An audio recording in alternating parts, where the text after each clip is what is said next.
Welcome to Healing with the Diamonds podcast. This show features Larry and Lynne Diamond, along with guests who are passionate about helping families heal together. Through personal stories and powerful conversations, you'll hear real life experiences and practical tools for reclaiming health.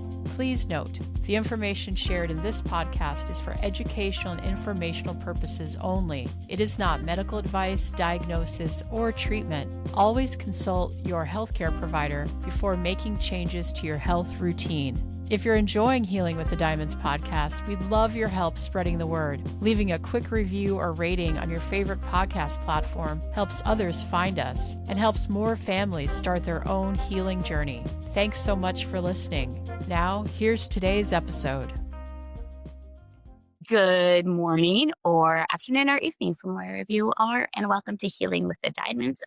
I'm Lynne Diamond. And I am Larry Diamond. And today we have Cameron Maticce. And you got to know Cameron working with Dr. Fong and Megan Ramos at the fasting method. And you guys developed a friendship. And I've heard, a little bit about your journey and your work with the nervous system and finding Qi Gong. And so today we're going to hear more about that. And since Larry has really got to know you, he's going to do the introduction. Okay. So I'm super excited for our audience getting to know Cameron for the reasons that Kaylin mentioned and many more. And part of how I see our mission and my personal mission, and it's part of Kaylin's personal mission at her workplace. She's a mentor, and our collective mission is being as best we can elders to the entire planet. We've been through almost every chronic disease, almost every wrong decision, have a lot of earned wisdom, but we're also very cognizant, and I've been cognizant of this, of learning from everyone, following no one. So we learn from our daughter, we learn from 7-year-olds, we learn from butterflies and trees, but this multi-generational, non-hierarchical shared learning, I think, is very important. And I find and am finding on social media and blessedly in real life with Cameron, a lot of polymaths emerging and young souls, or maybe old souls in young bodies, that are really rising to the challenges of where we are collectively and helping to forge the possibility. I'm very clear on that. I can actually see the possibility. I saw us healed. I literally saw that quantum possibility, as well as the possibility of us passing. So I think collectively on a larger scale, those are the two possibilities, kind of the technocratic AI destruction of humanity. And I will throw down with anyone that is the destruction of humanity, and Gaia, our beloved mother that we live on, or a healing of Gaia and a healing of humanity. So no big deal, guys. That's our individual and collective choice. But that is why I wanted to have Cameron on. So I wanted to share that with our audience. Now, I want to start, and I'm fascinated with that polymath journey, and also how you crafted and are continuing to craft your education, your deepening of your own personal wisdom in what seems like a combination of more traditional schooling and non-traditional schooling. So can you give first a brief background on whatever you want to share about your athletic achievements, early life, maybe your more conventional path, and then how you took a less conventional path? Yeah, I love that question. Thank you. And yeah, I just want to thank you guys for having me here and having this conversation. It's a beautiful opportunity. And I think one thing that I admire and respect about you both too is that you've been living this healing journey, and it's sharing the gifts and wisdom that you've learned through your own experience with others, and is something that I can really relate to as well. And yeah, so thank you for the work that you do. And to answer your question about my path and educational process, it's been like what do you call it? It's a nonlinear path essentially, right? And as much as I would like it to be a linear path, started out for me, I was a very athletic boy and excelled at many different sports, but I really focused in on baseball in my teenage years. And yeah, I excelled to the national level and went to a college in the US in Louisiana for a period of time competing. And throughout my athletic career, I had different injuries and illnesses that came up that ended up becoming part of the reason why I stepped away from sport. And so when I stopped playing baseball and came back to Canada, I started my formal education in kinesiology at York University in Toronto. And so it was an odd transition for me actually, because I didn't really develop many academic skills that I may have been expected to develop as a high school student. I did enough to get by, and I was really focused on athletics. And then when I came back, I was like in academia, and sport was really no longer the main focus. And I'm like, man, I feel like a fish out of water. I got to figure this out. What does it mean to be an academic rather than an athlete? And so I really took that as like a really strong mission, and like diving into the science and the scientific method and the research process. And I was fortunate to have a really strong mentor in university that invested a lot of time and energy into supporting me and understanding what that process looked like. And yeah, I was able to present at York and U of T undergraduate research fairs. So this sense of like academia and science and whatnot really was strong and alive for me at that time. And it carries with me today, not in the same ways, I guess. And so where it started to diverge was when I really started to struggle with my own health. Yeah.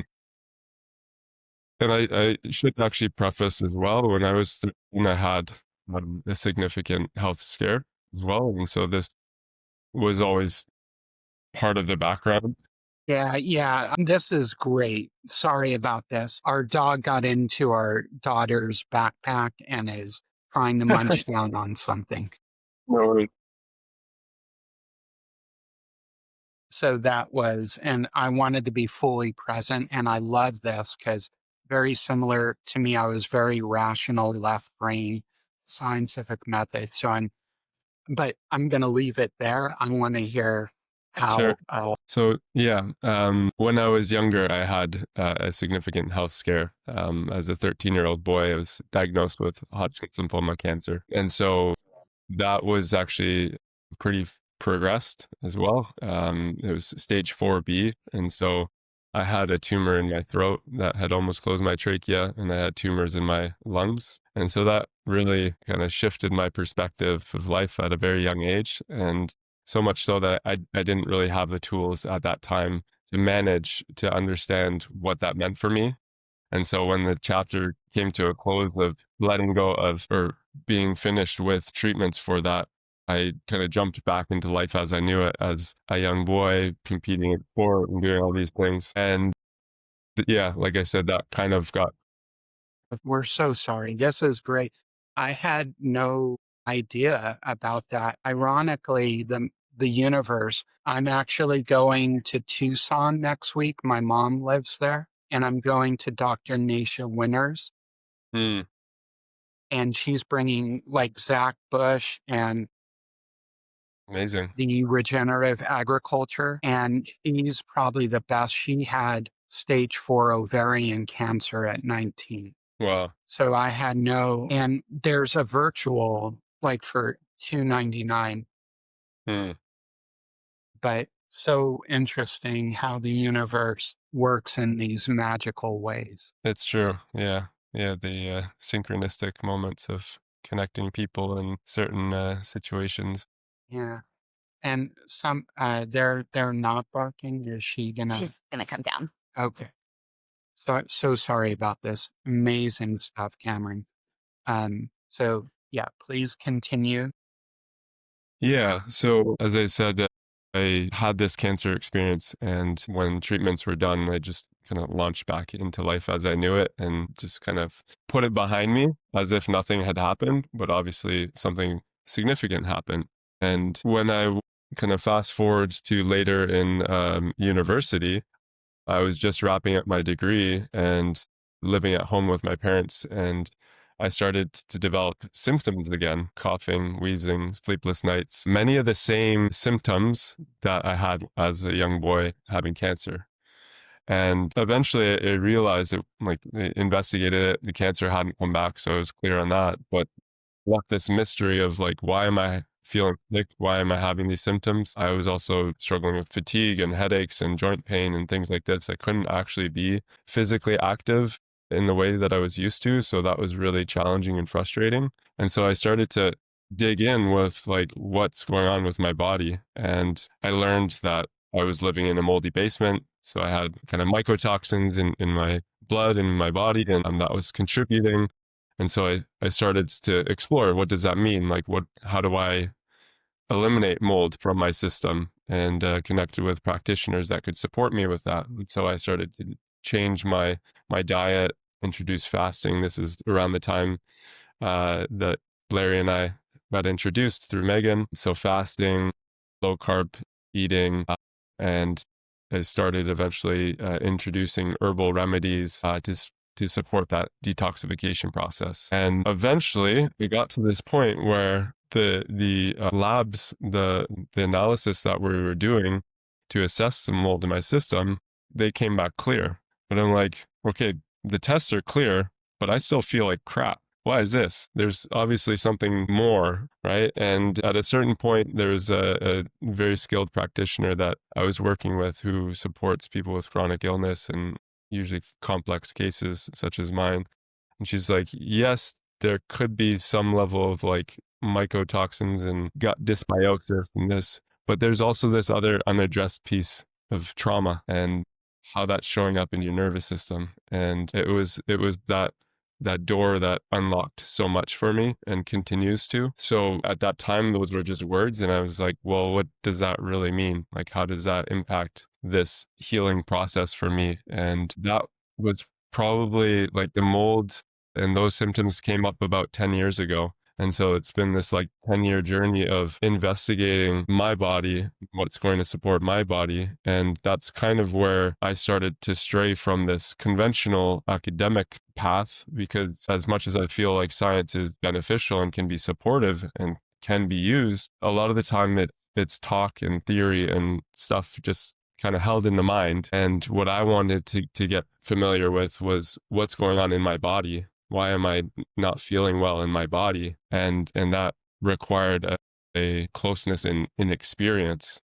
And so I started to connect with other teachers and mentors that could teach me the wisdom that's in my body and bring out that kind of self healer within. Yeah. So I think I'm going to pause there. It feels like that's kind of been the path. There's a lot more that I can share in that, but we'll leave it open for you to respond. That's amazing. I know the experience that you had has led you to learn more about the nervous system. And one of the ways that you are helping yourself and others connect and deal with those traumas is through Qi Gong. And for our listeners who aren't familiar, and also for me, I know of it, and I know sometimes it's compared with Tai Chi. Can you tell us what Qi Gong is, how it's different, and how do you use it in your practice? Yeah, great question. So Qi Gong, QI, is Qi, energy, life force. It's in us, it's around us, everywhere in between. The yogis often referred to it as prana, essentially the same thing. In more scientific terms, one of my mentors talks about Qi being there's blood, lymph, nerve, connective tissue in our body. This is all kind of components of our energy, our life force as well. So, and then the second word, Gong, Gong, it means work or cultivation. So it's a practice of working with our energy and learning to like cultivate, vitality within. Qigong and Tai Chi are, I would say, similar. They're often practitioners will practice both. So they're not mutually exclusive. Qigong tends to be more on the kind of softer side and the healing side, where Tai Chi can be soft and healing. And you will witness, like a lot of Tai Chi practitioners are often retired elderly folk. And so there is that healing aspect, but Tai Chi also has a martial art component to it. So the form tends to be more powerful, can be more dynamic, and there's like a strength in kind of structure to that, where Qigong may have that, but it can also be a little bit more like flowy and soft to it. Yeah. That's what I had basically heard, more martial arts part of Tai Chi. We were talking and I really treasured that conversation. We just had a Zoom meeting, a month or two ago to just have a great conversation. And you mentioned, I'm familiar with Qigong primarily through Lee Holden. And as I heard his story, he was also a college athlete, a soccer player who got a concussion, I believe, and no amount. And of course, these are N equals two, and we have a disclaimer, not medical advice. But for him, nothing was traditional was working. And then Qigong not only fully healed him, but took him to a place of vitality that was greater than pre-injury. But what you told me, and I'm super interested in this because I feel even though maybe not in a traditional apprenticeship, I was a voracious reader growing up. I'm getting back to that. Reading never left me. But in a way, I felt I was doing an apprenticeship with, Plato or Socrates or, Homer via their work. But as I understand it, you have actually worked with people in China, I believe, or from China, who I'm wondering, you were talking about embodied experience. You were talking about learning from the body. So do you think that's been really important for your cultivation of Qigong to have an embodied experience with other people who embody the wisdom and the practice and kind of that connection? 1000%. Absolutely. Yeah, it's absolutely crucial to have that embodied experience. And I think for a little bit more clarity and perspective, I in a way had been exploring this kind of realm for much longer than I realized. So I've been studying Qigong specifically for the past 4 years. It was kind of through COVID where an osteopath that I had seen had said, you can pay to see an osteopath or you can learn Qigong. And so I was like, well, this makes sense. I'll do that. And I reached out and found a teacher that could allow me to explore that. But the more that I got into Qigong, I realized, well, I've also been practicing yoga since I was 16 years old. And many of the principles within yoga relate and overlap with Qigong as well. And so I have actually been studying the nervous system through embodiment since starting to develop my yoga practice. And I had also instructed yoga for some time. Now, where it really shifted for me was that how yoga is taught in the Western world, it's very physical. So it's like more on the strength side and meditation in its own way. But it didn't really get me in touch with the subtlety of like the energetics. And I can remember distinctly the first time that I started practicing Qigong was in my basement, and I just like kind of eyes wide open, like, what am I feeling? Like, this is incredible. And where has this been my whole life? And from then it was like even just simple things of going into the grocery store. It was like, I feel like I'm carrying myself different. Like this is just like a really odd experience of more like confident in myself. And I'm like, okay, there's something really special here that I need to explore.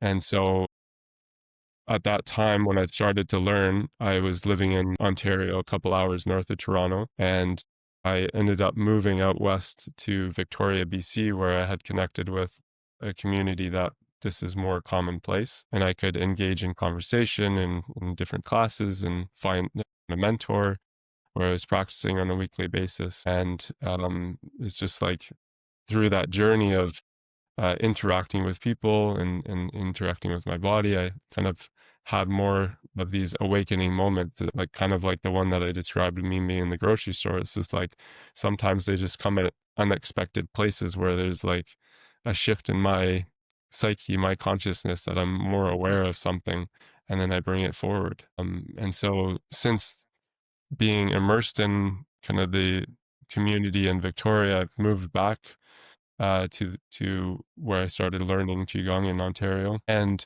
there aren't many practitioners here. And so it was like I had to meet my grief of, okay, I'm kind of a lone wolf in this again. But I chose to orient towards it as an opportunity. I was like, I'm going to start teaching this. I'm going to start building that community around me, that I can practice with.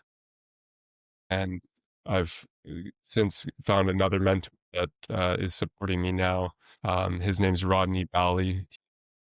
He's from Trinidad originally, grew up in Ontario, but he's studied for the last decade or two in China, studying Wudang form of Qigong and Tai Chi. So that's currently what I'm kind of diving deeper into as well.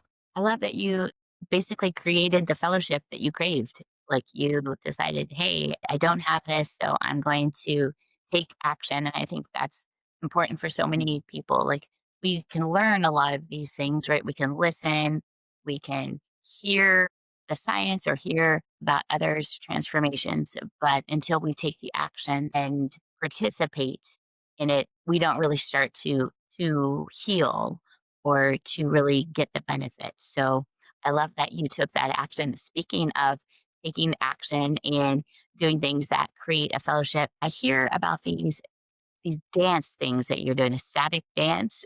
Yeah. Over COVID for our family, one of the things we started was dance offs, family dance offs. And Nice. so need to compete And, against each other. And and the I'm other trying to get Kaylin. I'm doing a lot of this. I've reconnected with dance recently. I don't know if the energy of this upcoming meeting or whatnot, but I'm dancing daily is now part of my practice.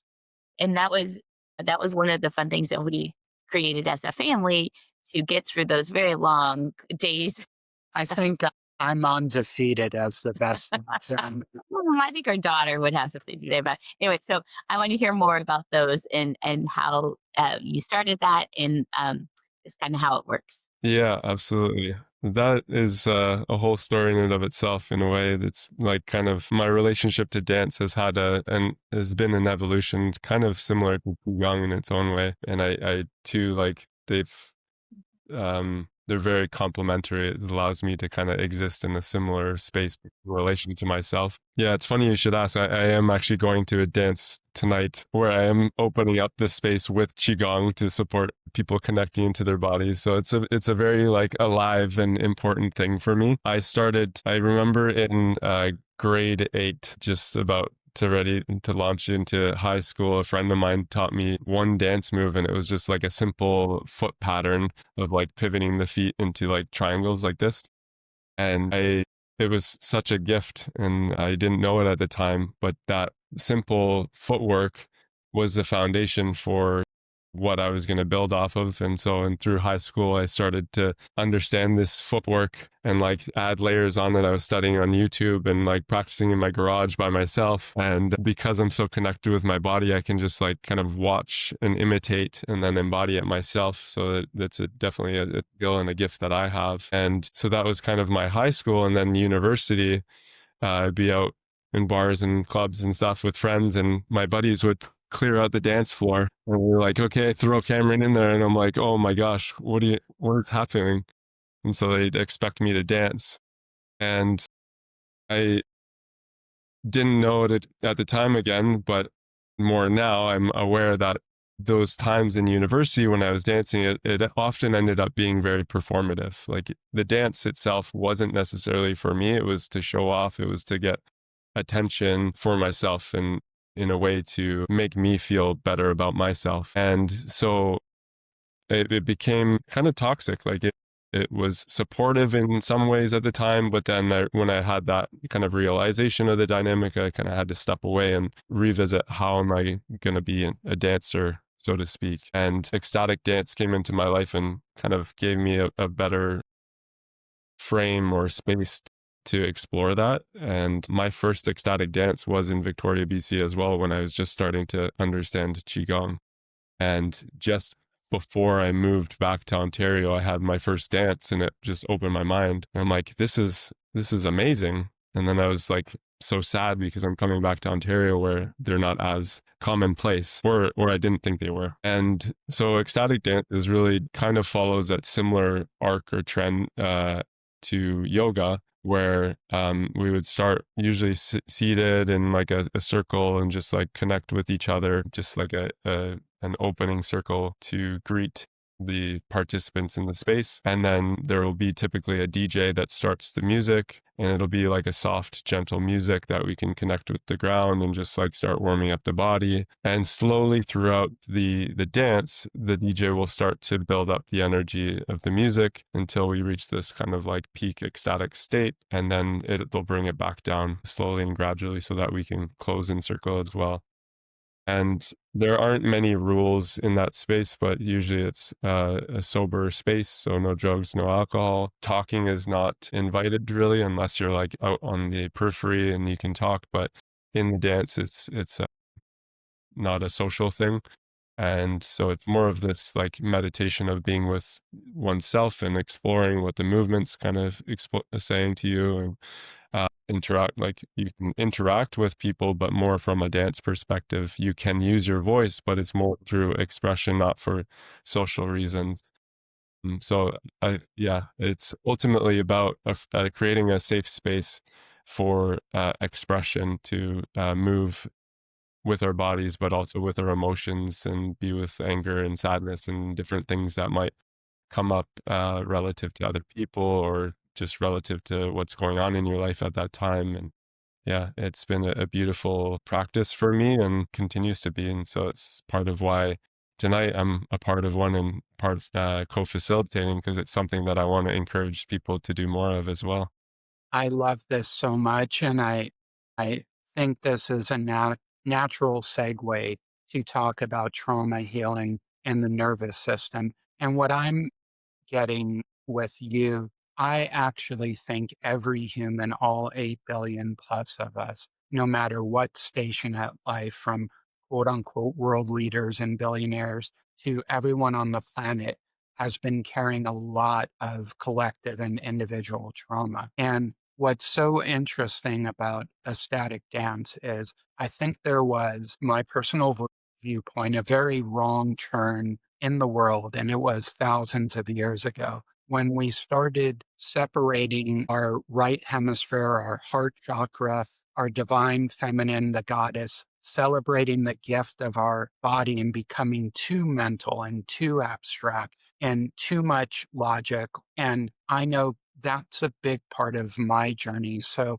in ecstatic dance, I can really see it as healing what Carl Jung said, the wound of the West. Men in particular are very, very wounded around the world because they haven't connected with their anima or their divine feminine within. So I see that as really healing. So we took a break, guys, but it's ecstatic to connect with other species. So treasure your dogs and cats and fishes and hamsters, and reconnect with nature.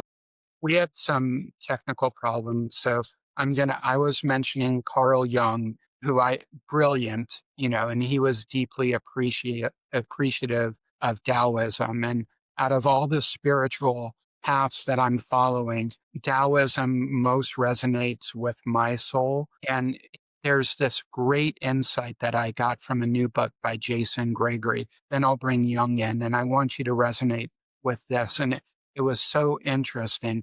He said that one of our main problems is we let the world inform us. But in Taoism, each individual, and Bruce Lee was very big on this, it's actually supposed to be us. Our eternal soul, that's a unique vibration of the one, is brought to earth to inform the world. Instead of the world informing us, which is largely the matrix and Maya and illusion and social conditioning. We are supposed to inform the world. And that's very hopeful because the world informing us is this crazy, awful AI world.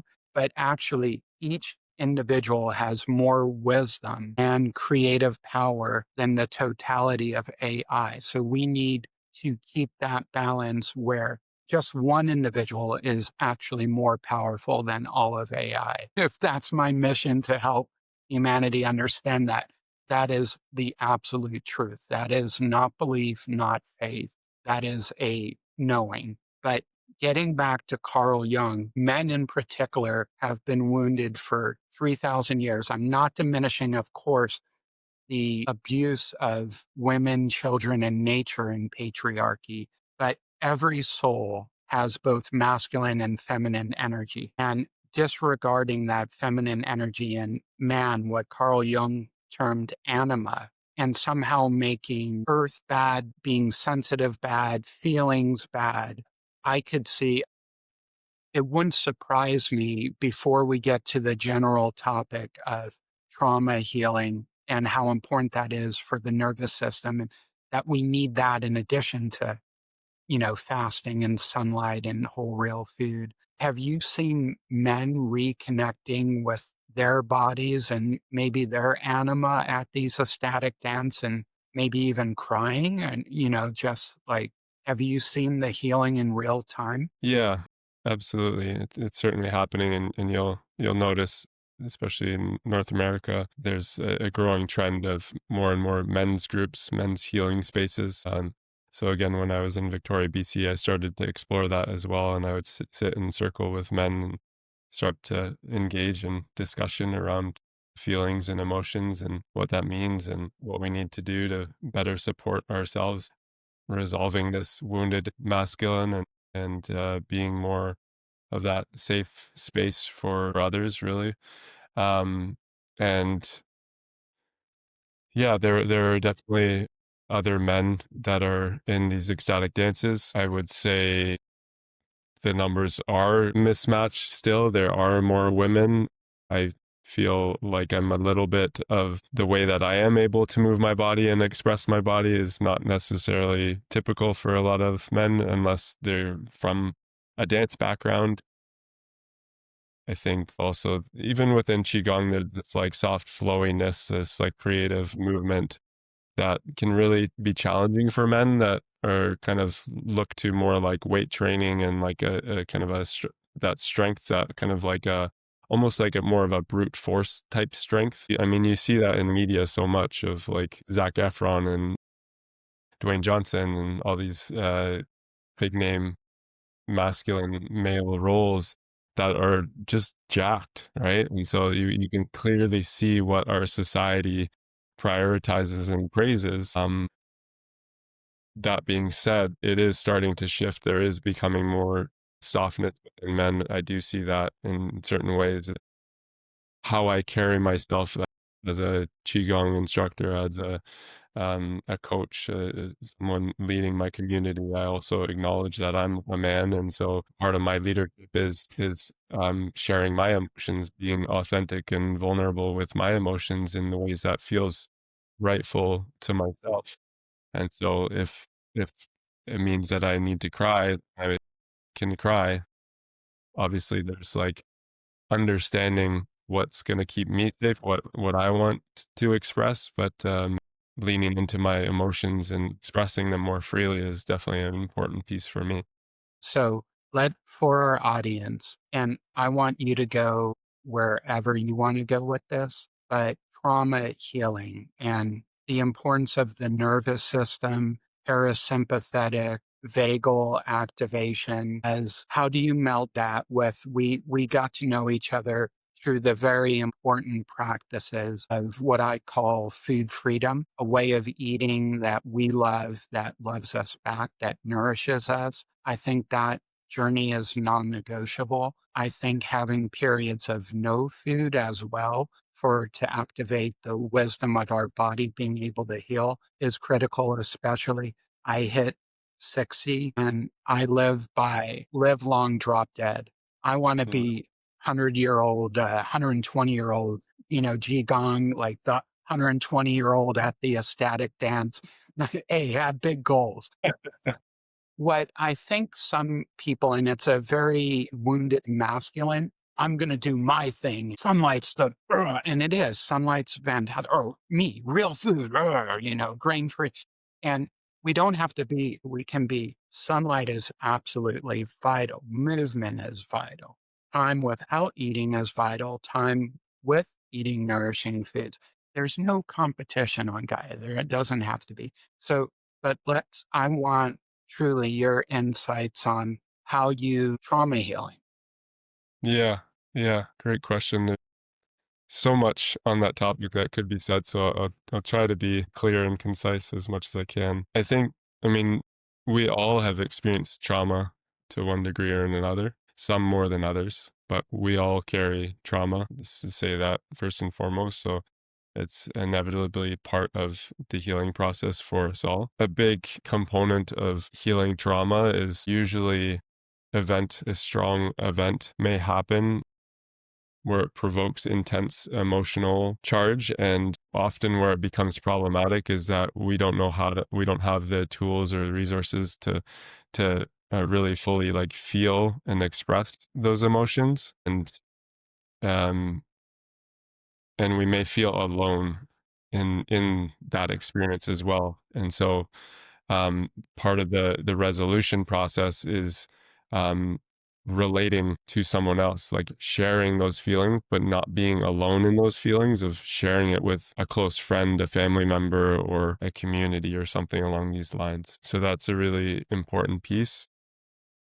I think when we look at the nervous system, simply put, is primed for two things. It's primed for survival, and it's primed for social connection. And so we're always in this ongoing kind of push-pull, this negotiation of, do I want to connect? Is it safe enough to connect?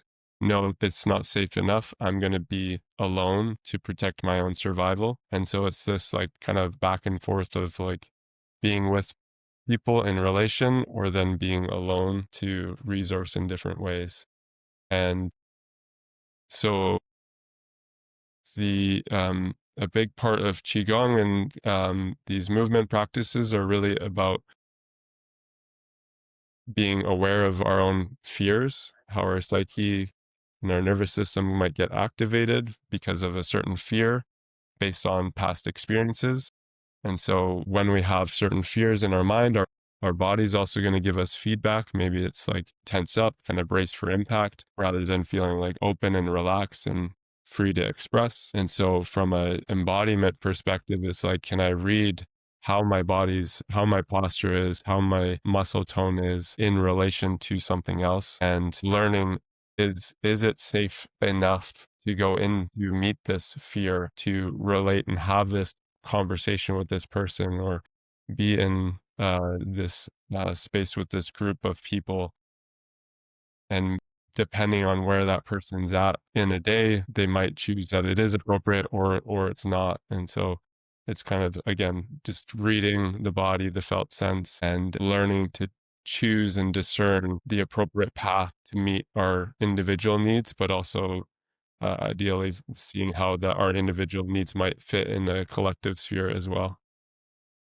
That's fascinating. You really and we aren't meant to do this alone, is what. And I've heard a statement: hurt people, and healed people heal people. So when any one of us heals, we create a collective world of more safety. So we're actually, wow, we have one entangled nervous system. Wow, this conversation brought that up. And so we are truly interconnected, whether we like it or not. So healing's both an individual, couple, a family, and a collective journey. So thank you for that insight. Yeah, absolutely. Yeah, I love that piece on interconnectedness. It's very alive for me in the work that I do. And I think often I notice in North America, it feels like people praise like independence. And then if you're not independent, then you're dependent on someone. And it really doesn't acknowledge that piece in between of interdependence and that we actually need each other. We're stronger together. And so it's just learning that right balance of being in connection, but then also being able to hold ourselves on our own and just kind of move in, move out. Yeah. So the work that I really do is a lot of about that relational piece. And we had a brief interlude here today with your dog come in. It's like, yeah, animals and the natural world is all part of that, right? One of the things that we want to promote here at Healing with the Diamonds is healing as a family. And there's so much discussion everywhere about how younger children, teenagers are not getting enough movement, right? Not getting outside, not having that very valuable interaction with nature. How would you encourage a family unit to start that practice, or how would you say, what advice could you give parents or families on how to get out and how to really start connecting as a unit and in nature? Beautiful question. Yeah, I think simplicity is key. Mm, It's just simple things like just getting outside, feeling the sunshine, going for a walk. Mm, I think when it comes to the physical and like the movement side of things, I've been brought up in an athletic environment, and then following my athletic career, I was in personal training and yeah, that space. And there's a lot of emphasis on like the gym and strength training and a particular like type of exercises that we need to do to be healthy and fit. And while I feel that there's a lot of value and benefit in those things, I feel that the perspective and even the language around that often limits us. And when it comes to exercise, I actually stray away from using the word exercise and I lean more towards movement because ultimately we are all designed to move our bodies. And so if we can just like learn to interact and relate to this body that we have, is going to set us on a proper path. Yeah. So the gentle walking and starting to interact with nature a little bit more, feeling the sun, breathing in the air, just noticing, appreciating the environment that you may have around you. And I think it's beautiful if family can do that together. It's like this creating this free, safe space together to share the beauty of nature. Yeah. I think that's really where I would start, just keeping it really simple, very gentle, and also knowing just kind of back to the nervous system and this idea of resolving trauma is like we're always meeting our own fears. We're always learning to meet the fears, and then the path of growing and evolving as a human is stepping through the fear. We can't go around it, really. We have to go through it. So if someone's not used to being in their body, well, why I wouldn't push them to doing like weightlifting or running or like very intense things that's going to provoke a lot of fear. It's like, let's start very small and simple, like a gentle walk. And that might, for some people, that actually might feel scary. And so we have to acknowledge that and have a conversation about those fears that are coming up and like slowly, gently encourage that person to feel more safe doing those things. And even as a family, like there might be more of a collective ideas, beliefs, and fears that come up. And so how are we going to meet those as we start to explore new environments and new behaviors together? How do we work together and work through those things?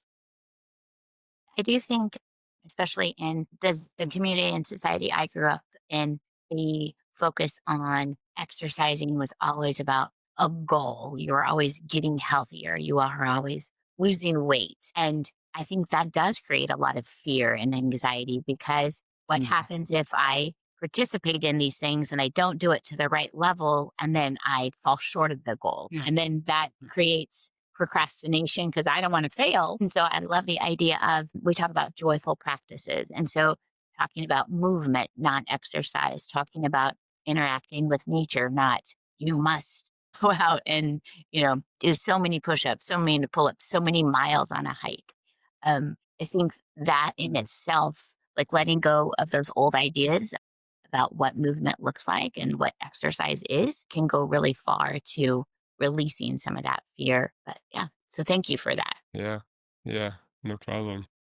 We even call it working out. So people are like, man, I worked in a job all day that I don't really resonate with, and now I'm going to go work out. Right. So thank you for your wisdom on that. You've been so generous. I do want to have one related question because I don't know when we're going to have an athletic background like yours and your caliber. And I'm just interested because it is a family. We are healing the family. And I will say that because our daughter's in high school now, I do see in general, let's just say kids in general are about that eating the same way and so forth. I do actually, at least, at the level of a 16, 13, 14-year old, I do see the kids on athletic teams, with, more functional bodies and, hopefully bodies that can flow as well. So I see the value. And of course, movement is good for the brain. But I grew up in Los Angeles and I loved tennis and basketball. I was great at both, but I didn't join teams, ironically. I went to parks and played with adults, and that got my movement, or I was in the ocean. I'm sure there were great things about your athletic career and some not so great things. So, how can parents, especially of gifted athletes, who they themselves want to be competitive? I get that. But how can they avoid some of the pitfalls that I've heard of? I didn't experience, but some of the pitfalls, like I've heard, don't expect your kid to get a college scholarship. Speaking of the nervous system, some coaches that I see on TV that seem to be abusive towards their players, how can a parent navigate the best of a kid wanting to be athletic and wanting to be in a more organized setting and avoid some pitfalls? Yeah. Such a beautiful question. There's so many things that come up in my mind. So I'm just kind of taking a breath to take it all in. There's a few different aspects that I want to address within that kind of mental, emotional, physical, kind of compartmentalized. The physical, I've noticed that there's a lot of praise over mind over matter and like really pushing the limits of what the physical body is capable of. And there's a huge risk in that. The body is very, very resilient. I will say that. And that became clear after I had my cancer experience. It was like, wow, I can experience that level of disease in my body and then bounce back and excel in sport and do these things athletically. So the body's incredibly resilient and has this capacity to heal. So that's really important to acknowledge. And I think part of what got in my way along this path was that I was so accustomed to feeling like a discomfort or pain even, but ignoring it and pushing through. And just like sheer will of mind, forcing my body to continue to push and push and push. And I was able to do that for a number of years, but eventually chronic fatigue and burnout set in because I wasn't actually listening and attuning to what my body truly needed.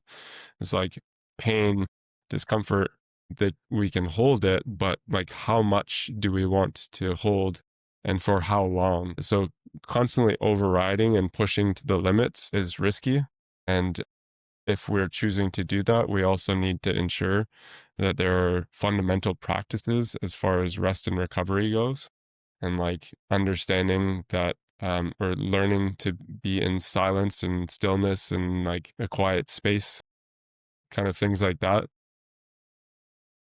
And also even inviting play. So often sports can be very structured and regimented, and like we were talking about with the gym, there's often a goal and an expectation, like an outcome that we want to achieve. And so it's very like focused and directed in this space. It's really important to leave space for play, especially as a young child, a young athlete. Like they're a child first. Like, can we let them play? Can we let them be a child rather than force them into being an adult that is showing up for a job, right? And so it's finding that balance there. I think, again, I could go on and on about this. The other side that I would say is leaving space for the emotions. As a young male athlete, I didn't have space to express my emotions in a way that served and supported me in the long run. And I've spent a lot of my adult life learning about my emotions and how to regulate and kind of respond to my emotions properly.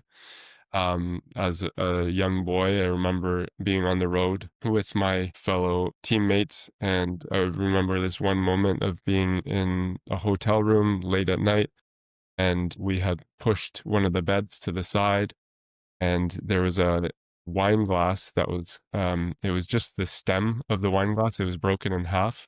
So just the stem was standing up from the ground, and I stepped on it because I didn't know it was there, and it punctured my foot, and I actually needed stitches. And I had other things kind of going on in my mind, but I remember going to the bathroom and starting to cry. And my teammate came in and he's like, dude, you can't do that.